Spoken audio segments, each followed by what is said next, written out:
Olá pessoal, sejam todos muito bem-vindos a mais um Energisa Prevcast.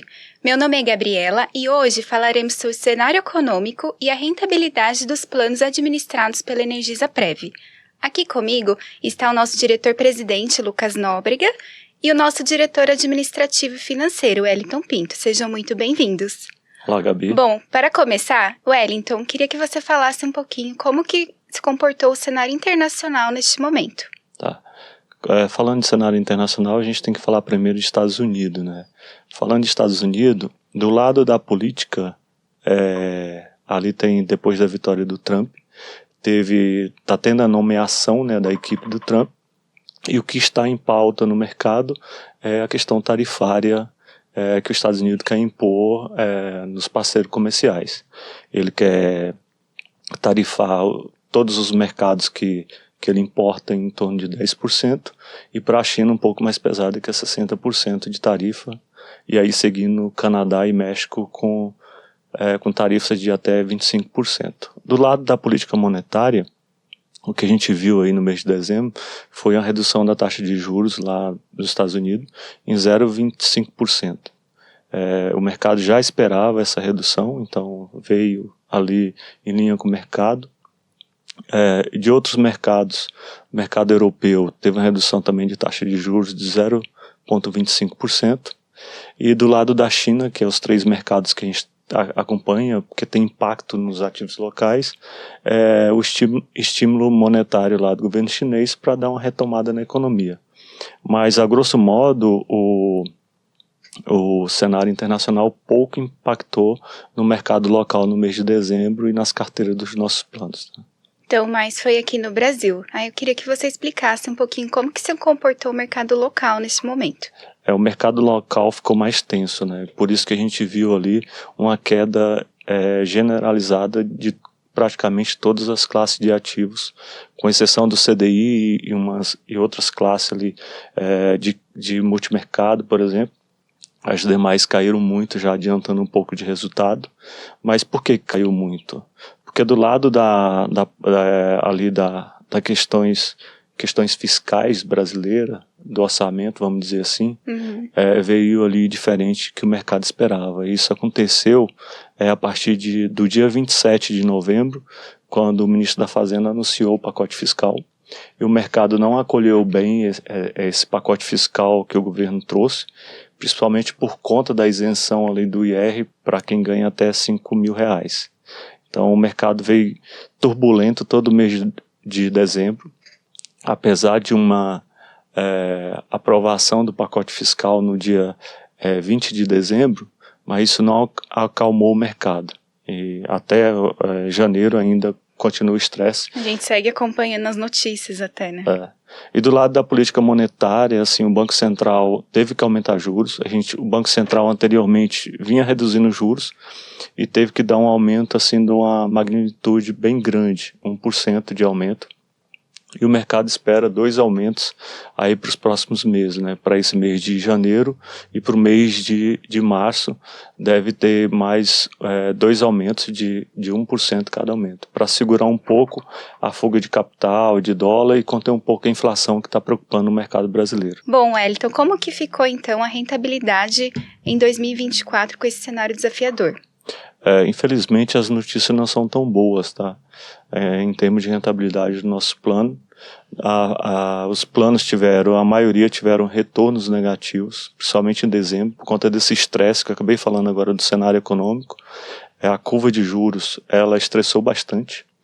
E aí, a carteira dos nossos planos, para quem acompanha ou para quem quiser acompanhar, que está lá no nosso site, vocês vão ver que a maioria da carteira dos planos é alocada em títulos públicos federais, e por conta desse estresse, da questão fiscal e de um aumento de juros do Banco Central, em uma magnitude que o mercado até não esperava que isso acontecesse agora, né, nesse momento. O plano Energisa, por exemplo, em dezembro, ele rendeu 1,34 negativo, tá?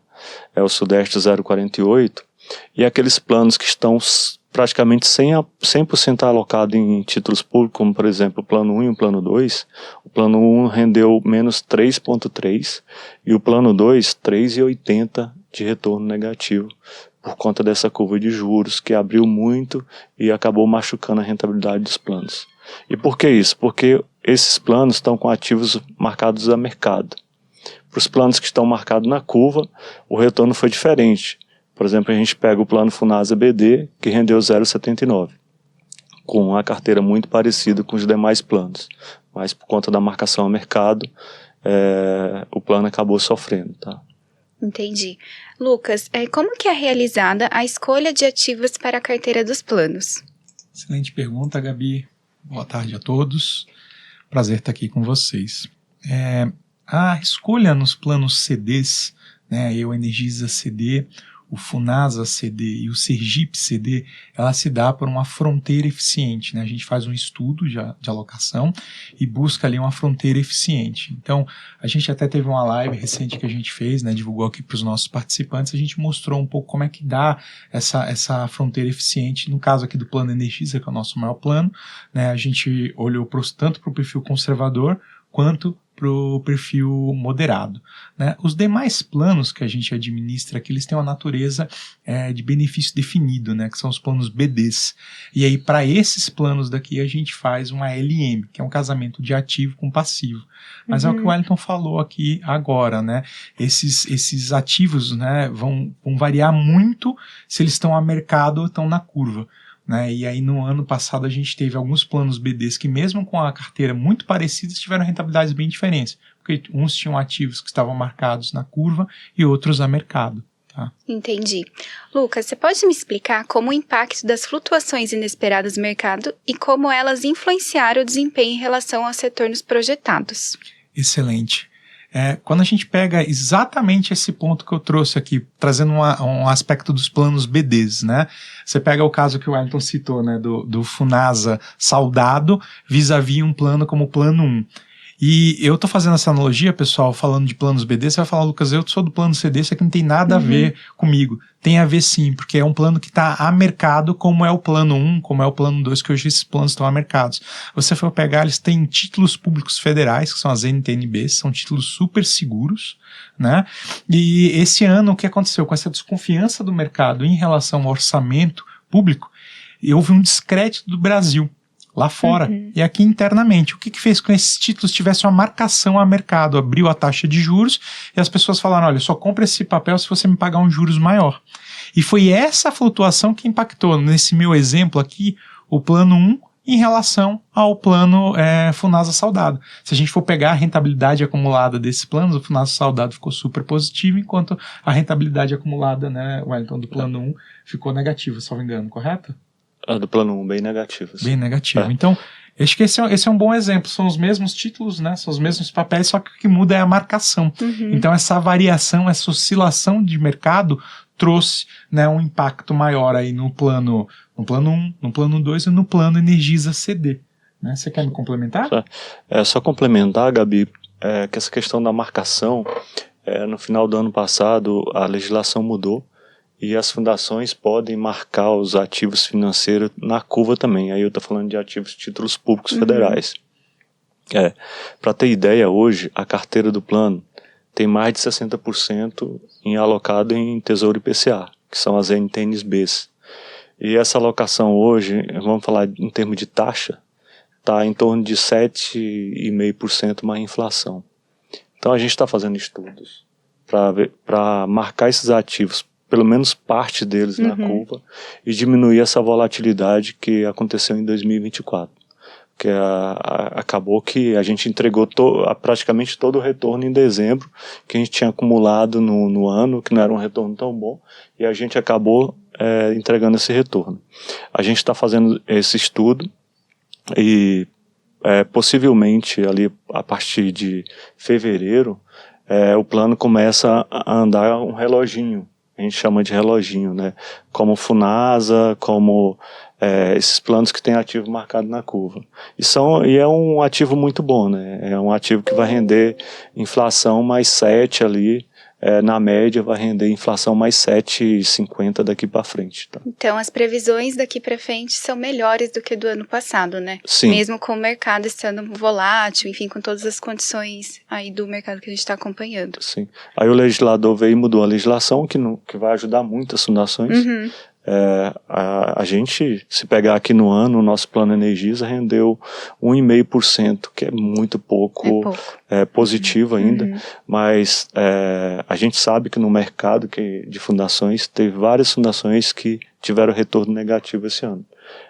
Infelizmente a gente teve um retorno ruim, a gente não queria ter entregado esse retorno, mas não foi só a Energisa-Prev que estava alocado em títulos públicos federais, até porque eles são os mais seguros do Brasil. Teve várias entidades no mercado que performaram até negativamente no ano de 2024. Né? Certo. E lembrando que nós seguimos uma política de investimentos que é super rígida, né? Então nós não podemos ficar o tempo todo mudando os ativos, enfim, os investimentos, correto? Sim. Perfeito. Lucas, sabemos que a Previdência ela é uma estratégia assim a longo prazo, nós sempre pensamos a longo prazo. Mas para os aposentados, o foco é o momento, né? É um recurso que já foi conquistado por ele. Como que você explicaria a importância de manter a confiança no planejamento da Previdência, mesmo quando há essa flutuação de mercado? Excelente. Acho que você trouxe um ponto importante. O olhar de longo prazo. Né? Então, se você for pegar uma fotografia de 12 meses, pode ser que aquela fotografia não seja muito boa. O importante é você tentar olhar essa fotografia num prazo maior, né? Então, a gente sempre fala para olhar preferencialmente a partir de 36 meses e principalmente em 5 anos, ou seja, 60 meses. Então, olhar ali para a tua rentabilidade no aspecto de 3 anos até 5 anos, né? Que seria assim o ideal para a gente começar a falar de como é que está essa rentabilidade que às vezes tem um ano que não vai tão bem como foi o ano passado, né, que teve essa abertura de taxas, e outras vezes vai muito, muito bem, como foi o caso aí de 2023 aqui na Energisa, que rendeu 14,60. Então, como é que a gente compensa isso? Trazendo um olhar de rentabilidade média a longo prazo. E aí o participante, a gente sabe que isso é difícil, né? A gente recebe ali né, o SMS falando como é que foi o fechamento da cota, eu entro lá e quero saber, acho que a gente tem o nosso direito de buscar saber como é que está a rentabilidade naquele mês. Sim. Mas especialmente para o público aposentado, olhar isso num prazo maior. Isso vale para o aposentado e vale para o ativo também. Mas para o aposentado, a gente fala muito, né? O ativo ele está recebendo lá o matching da patrocinadora, né? Ele está ali no momento de formação de reserva, ele sai com 100% de rentabilidade. O aposentado ele já teve esse ganho lá no passado, né? Formou a reserva dele e agora está fazendo a fruição da reserva. Então, para aquele mês a mês, para aquele resultado de mês a mês, o indicado é olhe no longo prazo. Né? Sei que essa oscilação ela é difícil, ela é ruim, né? Ela impacta ali aquele vencimento que você está recebendo, mas busca olhar para o longo prazo. Aqui na Energisa-Prev, a gente está buscando sempre um retorno né, positivo em horizontes de 5 anos. A política de investimentos ela é feita para 5 anos. Sim. E a gente está traçado aqui para render inflação mais alguma coisa ali entre 5% e 6% acima da inflação. Então esse ano a gente não conseguiu, ano retrasado a gente teve efeito positivo e agora em 2025 nossa expectativa é bater sim, alcançar esse resultado, né? Então trazer esse retorno positivo. E como o Wellington falou, acho que isso é super importante, tá, Gabi? A gente está fazendo os estudos aqui para fazer marcação né, desses ativos que tiveram essa oscilação né, na curva. Então eles vão parar de oscilar e vão ficar mais reloginho, como o Wellington falou. Isso vai trazer um retorno positivo, né, tanto para o Energisa CD, como para os demais planos, né, Wellington? Os planos BDs a gente também, esses que tiveram oscilação, a gente também vai fazer essa marcação. Né? Você vê que pegando em números, os piores resultados dos nossos planos foram os 2 BDs que estão praticamente 100% alocados em dívida pública, né? Eles renderam quase 6% negativo no ano. Então, todo plano, e quem estava comprado, né, até pessoa física, quem tem Tesouro Direto e PCA, que estava comprado nessa classe de ativos, sofreu muito no ano. O Tesouro IPCA+, que é o mais longo, ele rendeu mais de 8% negativo no ano. Então, o impacto foi muito grande. E por essa questão orçamentária mesmo, que a gente acabou discutindo aqui. Certo. E para finalizar, Wellington, como que eu posso acompanhar a evolução dos investimentos e entender os resultados? Lá no nosso site tem todas as informações no app. A gente disponibiliza também no site um relatório que abre a carteira para ver onde que está alocado os nossos recursos, mas ali na área de investimento, na parte de investimento do site, tem todas as informações. Se alguém quiser mais algum detalhe, assim, nosso canal de comunicação está disponível até para pergunta, para pedir mais informações. Então a gente tem bastante informação, a gente é bastante transparente nesse sentido. Perfeito. Bom, pessoal, muito obrigada aí pela participação de vocês, muito bom o nosso bate-papo. E, pessoal, continue nos acompanhando em nossas redes sociais. Caso você tenha dúvidas, pode entrar em contato com a nossa central de relacionamento pelo 0800 372 7738 e acompanhar também os investimentos no nosso site, www.energisaprev.com.br/investimentos. Lá você consegue acompanhar toda a carteira, além de todo o cenário local e internacional também. Até logo, pessoal!